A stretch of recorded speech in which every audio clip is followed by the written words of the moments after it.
Matthew and Martin, please give them a warm welcome.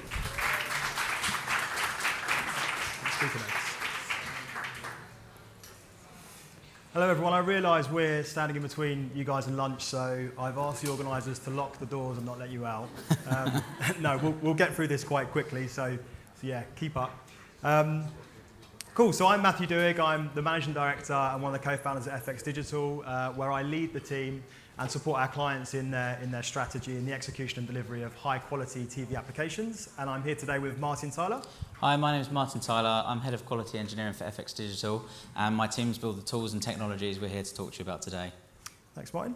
So for those of you that don't know us, just going to quickly share with you who we are. As I said, we're FX Digital, and we build connected TV applications. We operate across a range of services, so that includes strategy, product design, where we create high-fidelity mock-ups and advise our clients on where they might want to launch their TV applications. But also, of course, we have a large engineering team that are familiar with using all sorts of technology like Preact, React, Lightning, even BBC Tau. We've kind of used it all. And then we have a QA team. You're not really a connected TV specialist without a really capable, expert QA team. And over in our office in Old Street, we have tons of QA team members that do a lot of manual testing for us. But most recently, as Martin's alluded to there, we now have a QE team, which basically manage and set up the test automation tooling that we have at the company and help our teams use it. And up until this point, we've been essentially operating that automation across our clients that we build the applications for, and more recently have started offering QA automation as a service to clients that might be building their own applications. Here's a bit of a flavour as to the kind of setup we have in the lab in Old Street. TVs that we automate on, we don't need to see the screen, so we stack them sideways on shelves, and we automate a lot of set-top boxes as well, which I'll talk about in a second.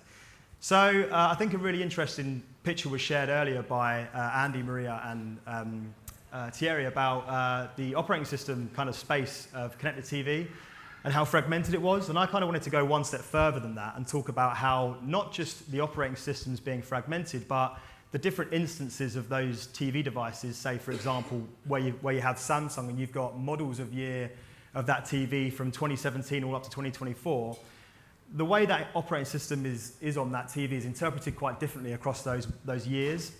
So you can't guarantee that if your TV application works great on a 2024 Samsung TV, that it's going to work great on a 2017 Samsung TV.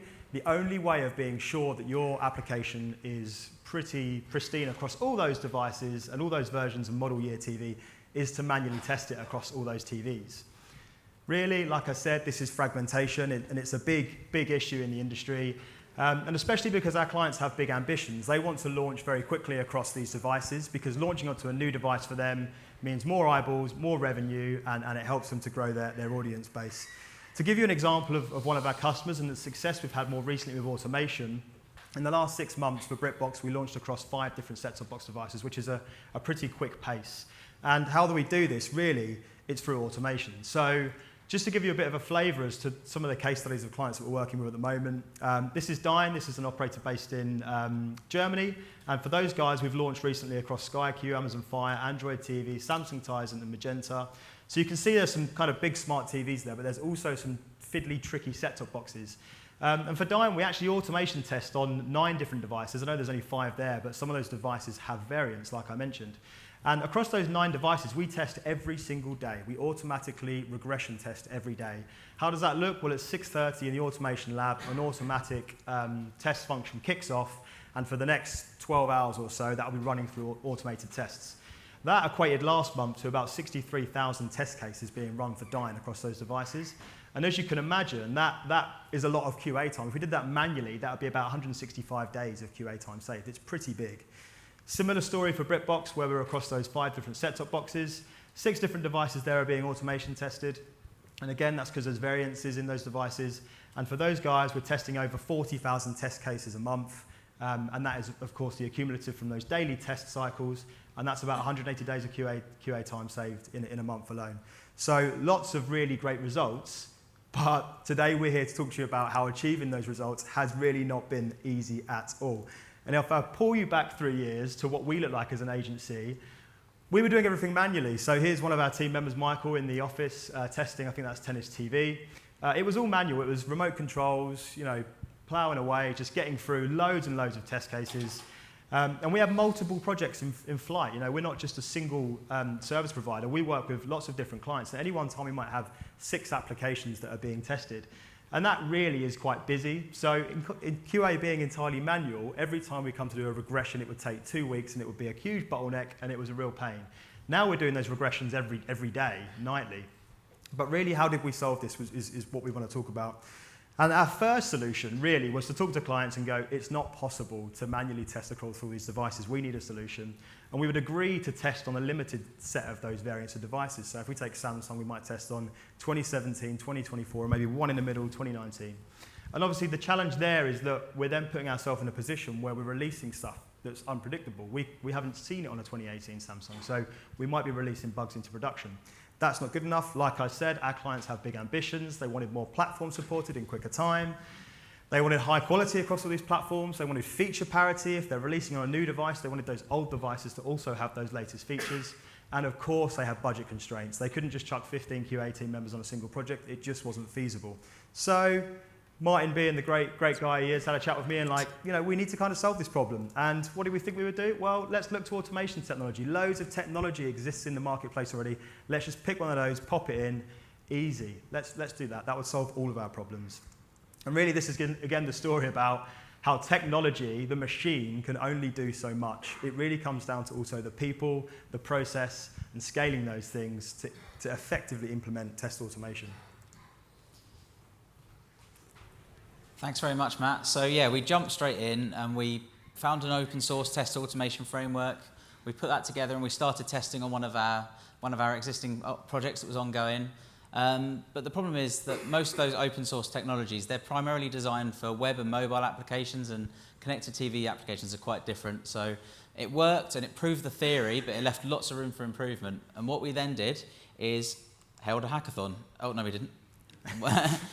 So we just went back to the drawing board and we just thought about what is the things that we need from a test automation framework. So first of all, we didn't want to make any modifications to the client application. If you start modifying the client application, you're going away from what the client's seeing in their living room and you're back to square one doing lots of manual testing. Secondly, we wanted a framework that was designed for connected TV first. We didn't want it to be an afterthought. Remote control navigation and focus control, they're fundamental parts of a connected TV application, and we wanted to be building features from the ground up for those, really. And finally, we needed technology that was agnostic. Now, our development team, they build our applications on lots of different technologies, like Matt mentioned earlier, and we needed something to work across all of those different ones. So we decided to go the route of a vision-based test automation framework, and now we held a hackathon. So we got all of our dev team, we got all of our QA team, and we got them for 2 days to see if we could build an algorithm that would take a screenshot of an application and a screenshot of an element from the designs, not so we could do this kind of up front, and could we tell if that element was included in there or not. And the answer is yes. It took 3 minutes to do each calculation, so it wasn't particularly quick, but we did get it up and running, and then that led us quite nicely into designing an entire ecosystem around that first one. So what we designed in the hackathon, that became the image comparison service. Then we worked on the real-time audio-video evaluator, and this can do things like tell you whether video is playing, paused, or has a loading spinner. It can tell you the quality of a video stream, and it can even do things like measure the startup time of an application just purely from a video feed. Next, web drivers. You're probably wondering what a web driver actually is, and that is the link between our automation framework and the real devices. We always test on real devices. Now, we try and use open source ones where we can, but you've seen how fragmented the industry is. They're just not available for everything. So a lot of the time we are building our own ones from the ground up, and we've developed various methods to do that. And finally, our continuous integrations pipelines. That's what actually runs the automation technology every single night. Another big job for us. And then, we kind of formed from that the quality engineering team that I now lead, and we're responsible for setting up the technology, building the technology, and also automating that every single night. Cool, yeah. So now Martin and his team had been set up, and we'd built the automation technology. We were pretty chuffed with ourselves. We kind of felt like the hard part was out the way, but we quickly realised, Martin, that we needed a lot more than technology. Yeah, we certainly did, and this is where our quality assurance team comes in. So these are the guys that are actually writing the automated test cases. They're verifying the results every single morning, and they're raising those defects and then delivering the reports to our clients. And of course, you cannot forget our engineering team, another very important team. Now, they had to change their workflow a little bit for the fact that rather than getting feedback maybe every couple of weeks as things went into main, they were getting feedback every single day. Yeah, so we had the technology, we had the people, we had the process, we were really rocking and rolling now, and felt like, again, that we were pretty set up for success. But yeah, this is really where it all got even more difficult, Martin. Yeah, so everyone was kind of going around celebrating, including myself. And then, yeah, coverage was increasing across all of our applications. We were getting quite good coverage rates, but the truth was the pass rates were dropping at the same time. And this is really the story of us scaling up automation from just merely having a technology in place to being able to use it on a daily basis to the sort of numbers that Matt was showing you earlier. Now, this is only a selection of the problems that we faced. We faced many more than this over the years that we were doing it, but this will kind of give you a bit of a flavour about how difficult it can be.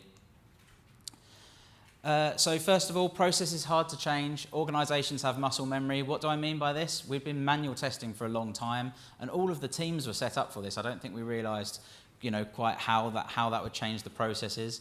And I think while the QA team was really on board with us using these new technologies, other teams weren't really on board with it, and we had to do lots of surveys to them and try and understand, what processes works for them, what do they know about automation, so we can teach them about it and really kind of sell them on this to take this journey with us to get the automation in place.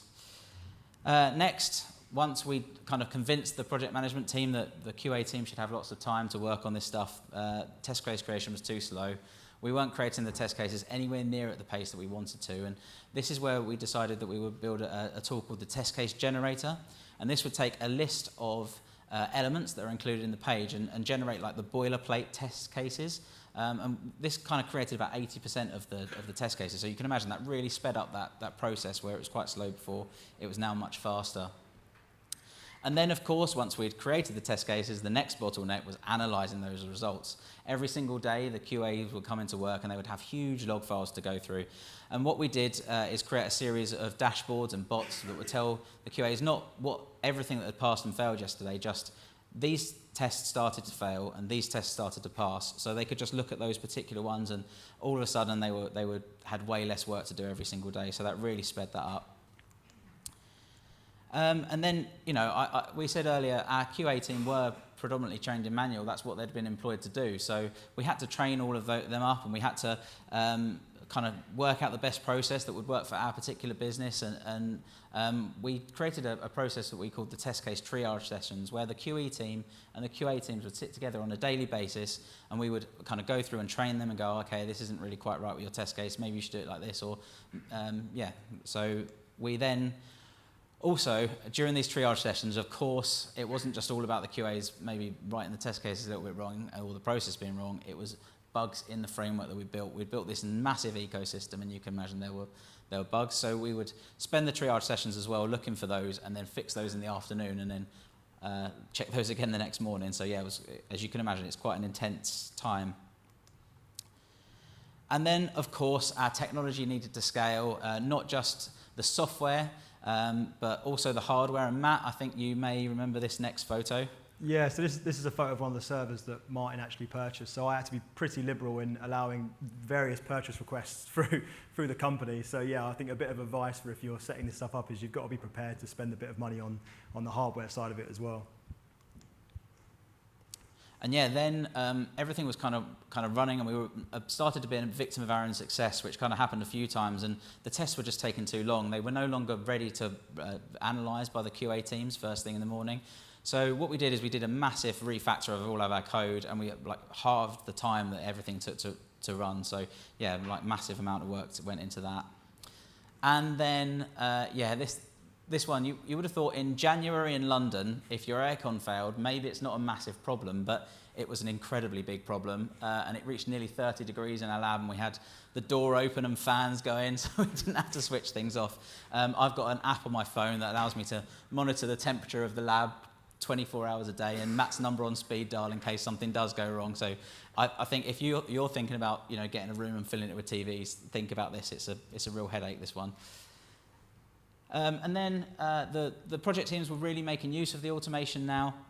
It was really, really great to see, but we were having like last minute requests for, oh, by the way, we're having this device being added next week, and can you build a web driver for us? And we hadn't really created a process which we had to do to allow them to request this stuff in good time, so we weren't like scrambling around trying to get things working at last minute for them. And then finally, automation support. So we had lots of questions from the QA team, or how can I test this? How can I kind of do this? And they were working a bit more autonomously, so we wanted the QA team to build more features.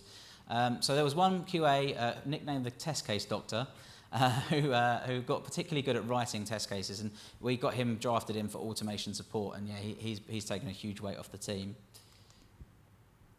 Yeah, and then really after months of, years of persevering through those scaling challenges, I think, Martin, one day we kind of went into the office and something interesting happened.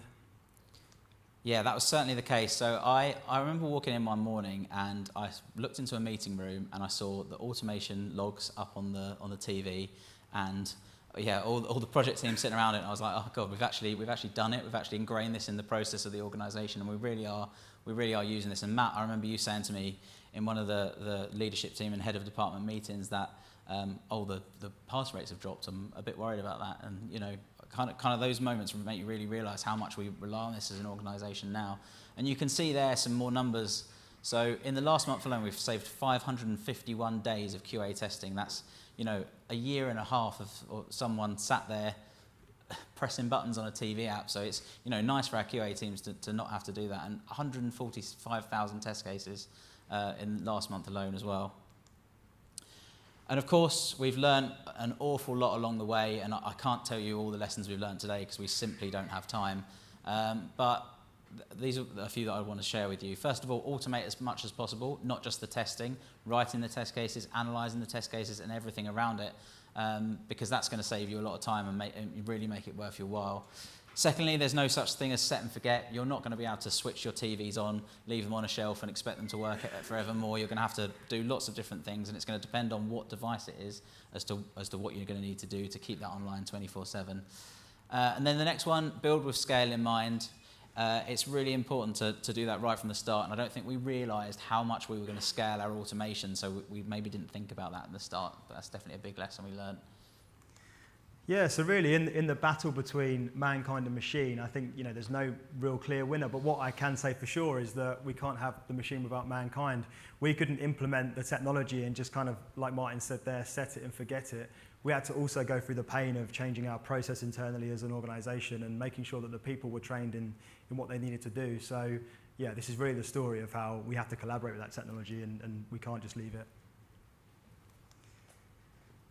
Cool, so that's where we're at now. Yeah, like Martin said, I think we'll end it on this slide here. We've got some time for questions, and yeah, of course, if anyone's interested in automation at all, come and speak with us. We've had 3 years of pain doing this and setting it up, so know lots about it. And yeah, if anyone needs any help doing it themselves, then of course we provide that too. So thank you for everyone listening, and if you've got any questions, go for it.